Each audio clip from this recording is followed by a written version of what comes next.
Primary percutaneous coronary intervention. Setiap pasien STEMI dengan onset keluhan kurang dari 12 jam dan terdapat elevasi ST segmen yang persisten atau dianggap mempunyai gambaran EKG left bundle branch block atau LBBB baru, itu harus mendapatkan terapi reperfusi. Ada dua metode untuk melakukan terapi reperfusi, yakni dengan memberikan obat trombolitik dan melakukan primary percutaneous coronary intervention atau PCI. Primary PCI adalah suatu tindakan intervensi kateter perkutan pada pasien STEMI tanpa terapi fibrinolitik sebelumnya. Primary PCI sudah menggantikan terapi fibrinolitik dan menjadi gold standard dalam upaya membuka kembali arteri koroner dan memperbaiki perfusi miokard.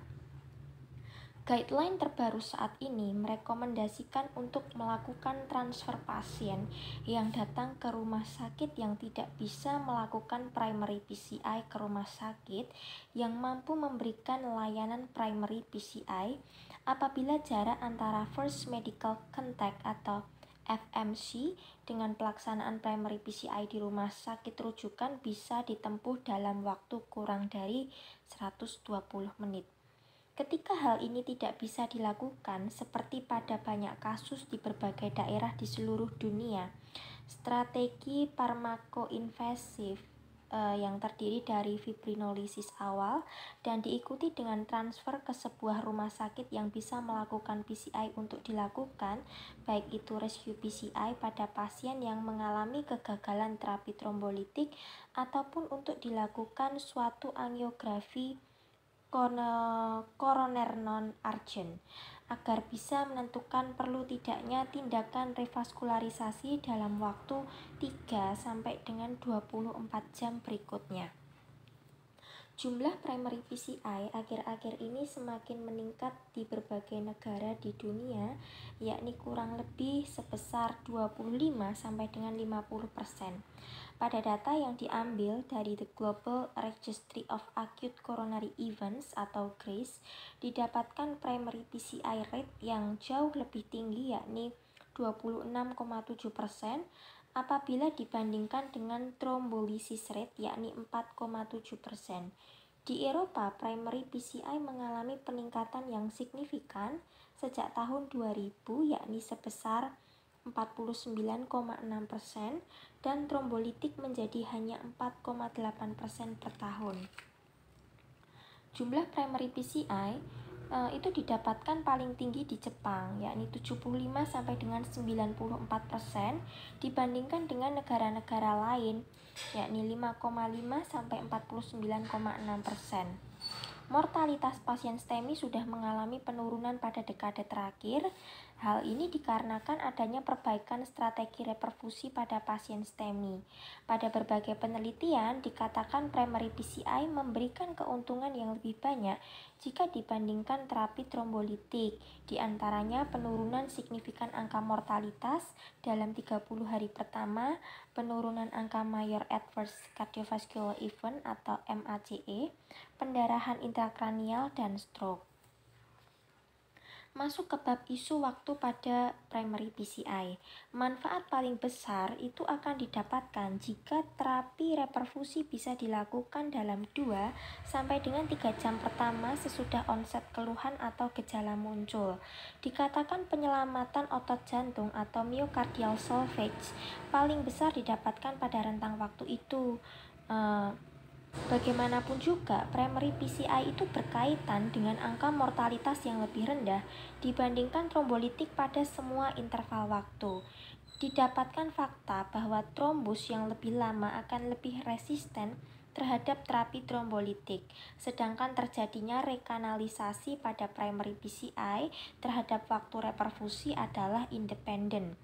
Lama waktu penundaan yang bisa diterima terkait tindakan PCI itu memiliki beberapa variasi bergantung pada onset nyeri dada dan profil risiko pasien.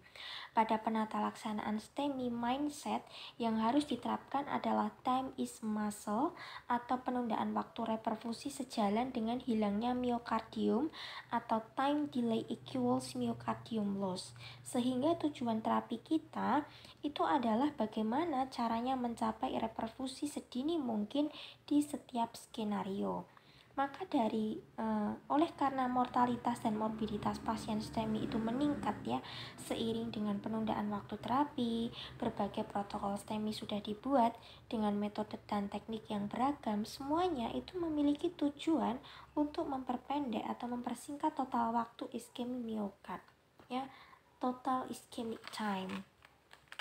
Ya, parameter yang paling sering digunakan dalam penata laksanaan STEMI itu antara lain adalah jumlah waktu dari onset munculnya keluhan atau gejala hingga dilakukannya terapi reperfusi yang efektif, dikenal sebagai total ischemic time, dan waktu diantaranya adalah door to balloon time atau D2BT yang bisa menggambarkan kualitas pelayanan dalam rumah sakit. Pada pasien yang akan menjalani primary PCI, kedatangan awal pasien ke rumah sakit yang tidak bisa melakukan primary PCI adalah variabel terbesar yang berkaitan dengan tertundanya tindakan reperfusi. Sistem rujukan yang baik, terutama apabila diagnosa STEMI, bisa dilakukan di ambulans dan pasien bisa langsung diantar ke rumah sakit yang mampu melakukan primary PCI. Bisa memperpendek total ischemic time dan meningkatkan outcome klinis pasien.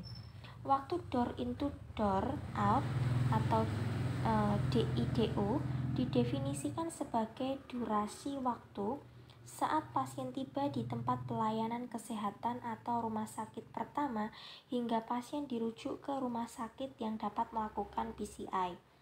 Waktu door into door out kurang dari atau sama dengan 30 menit berkaitan dengan angka mortalitas di dalam rumah sakit yang rendah dan sebaiknya diterapkan pada semua rumah sakit yang tidak melakukan primary PCI. Masuk ke bab eligibilitas pasien primary PCI. Nah, pada penata laksanaan STEMI, kontraindikasi absolut dan relatif untuk pemberian terapi trombolitik sudah disebutkan dengan jelas pada berbagai guideline STEMI, terutama berkaitan dengan risiko terjadinya pendarahan intrakranial. Prosedur primary PCI itu sangat jarang mempunyai kontraindikasi, tetapi terdapat beberapa pertimbangan yang mana tindakan tersebut tidak dilakukan oleh klinisi. Beberapa pertimbangan tersebut antara lain yang pertama adalah onset nyeri dada lebih dari 12 jam. Postulat open artery hipotesis menyatakan bahwa rekanalisasi mekanik yang terlambat sesudah STEMI itu bisa mencegah ekspansi dari infak, instabilitas elektrik jantung, dan memperkuat suplai darah kolateral ke wilayah otot jantung yang lainnya. Namun, hanya terdapat sedikit studi yang menyelidiki tentang dilakukannya reperfusi mekanik atau PCI pada pasien dengan onset di atas 12 jam. Pada rentang waktu 12 jam, diperkirakan miosit sudah mengalami kematian sehingga tindakan reperfusi dianggap tidak lagi memberikan manfaat optimal untuk pasien. Pada pasien yang datang dengan onset lebih dari 12 jam, evaluasi klinis pasien dan stratifikasi risiko merupakan elemen penting untuk mengambil keputusan dilakukannya terapi intervensi ataupun tidak. Pada kasus di mana didapatkan ketidakstabilan hemodinamik atau elektrikal jantung dan atau pasien masih mengalami keluhan nyeri dada yang persisten. Strategi reperfusi dengan primary PCI masih direkomendasikan dan didukung oleh beberapa guideline. Pada pasien dengan klinis yang stabil, penilaian viabilitas miokard, tes fungsional jantung, mungkin bisa mengidentifikasi kelompok pasien yang mungkin masih mendapatkan manfaat apabila dilakukan tindakan PCI. Kemudian yang kedua, Reperfusi spontan. Pada kurang lebih 10% dari kasus STEMI didapatkan reperfusi spontan.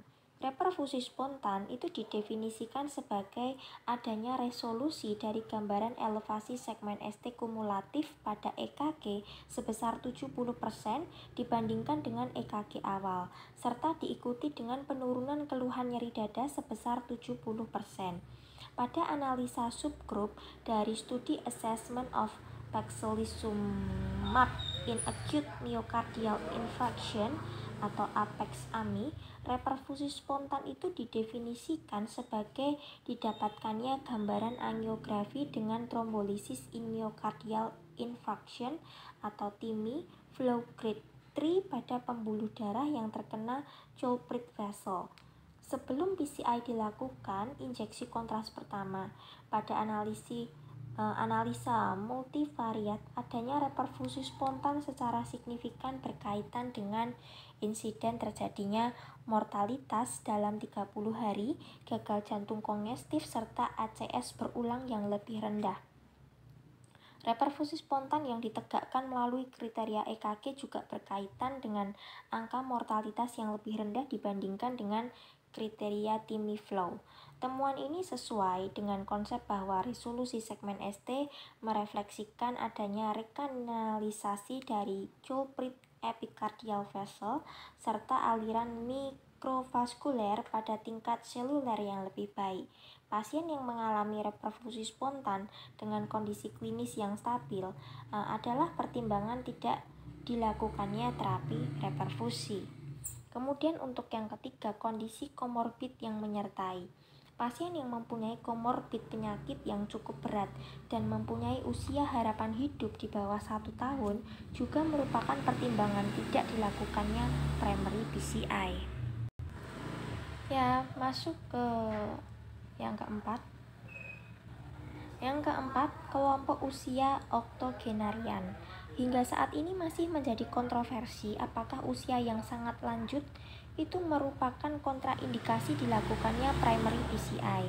Pada pasien dengan usia sangat lanjut biasanya mempunyai berbagai komorbid dengan usia harapan hidup yang menurun dan risiko pendarahan juga bertambah. Nah, pada suatu studi itu mengungkapkan bahwa usia 75 tahun adalah salah satu prediktor independen yang signifikan. Pasien tidak menerima terapi reperfusi. Pada studi yang lainnya, yang dilakukan pada 88 pasien STEMI dengan usia lebih dari 85 tahun yang dilakukan primary PCI itu menunjukkan outcome jangka pendek dan jangka panjang yang masih cukup baik. Pada studi tersebut juga dijelaskan bahwa usia lebih dari 90 tahun, onset yang lama, kegagalan PCI yakni 8% kasus, dan kilip kelas 3 dan 4 sebagai prediktor terjadinya mortalitas. Hasil temuan pada studi ini menyarankan pada pasien STEMI dengan usia lanjut saja tanpa adanya komorbid yang mengancam jiwa seharusnya tidak menghalangi kita untuk melakukan primary PCI. Studi prospektif masih perlu dilakukan pada kelompok pasien oktogenarian yang mengalami STEMI supaya bisa mengevaluasi keamanan dan efektivitas tindakan primary PCI pada kelompok ini. Kemudian yang kelima, pendarahan intrakranial atau pendarahan mayor. Nah, hingga saat ini tidak ada rekomendasi yang jelas menyatakan mengenai kontraindikasi dilakukannya primary PCI terkait dengan pendarahan. Beberapa penelitian memperlihatkan angka mortalitas selama perawatan di rumah sakit secara signifikan lebih tinggi pada pasien dengan pendarahan mayor dibandingkan yang tidak mengalaminya. Terlepas dari presentasi klinis, terjadinya pendarahan dikaitkan dengan tingginya angka mortalitas di rumah sakit. Pendarahan mayor merupakan faktor independen terkait dengan peningkatan risiko mortalitas di rumah sakit. Adanya kontraindikasi pemberian terapi antitrombotik yang agresif pasca tindakan primary PCI juga merupakan salah satu faktor yang mempengaruhi keputusan tidak dilakukannya tindakan ini. PCI dengan pemasangan stent juga dikatakan berbahaya jika dilakukan pada pasien yang tidak bisa mentoleransi pemberian dual antiplatelet DAPT. Kemudian untuk yang keenam, riwayat coronary artery bypass graft atau CABG. Insiden pasien STEMI dengan riwayat CABG itu ada beberapa variasi antara 2% sampai dengan 10% pada berbagai laporan. Meskipun jarang, kelompok pasien ini biasanya itu berkaitan dengan morbiditas yang lebih besar. Pasien STEMI yang mempunyai riwayat CABG sebelumnya biasanya lebih jarang mendapatkan terapi reperfusi. Pada kelompok ini didapatkan outcome klinis yang lebih buruk. Pada suatu studi memperlihatkan bahwa PCI bisa menurunkan angka reinfarct jika yang terkena adalah pembuluh darah koroner atau native dibandingkan bypass graft. Meskipun tidak terdapat perubahan angka mortalitas pada 30 hari pasca infak, masih diperlukan penelitian lebih lanjut tentang pelaksanaan STEMI pada kelompok pasien ini.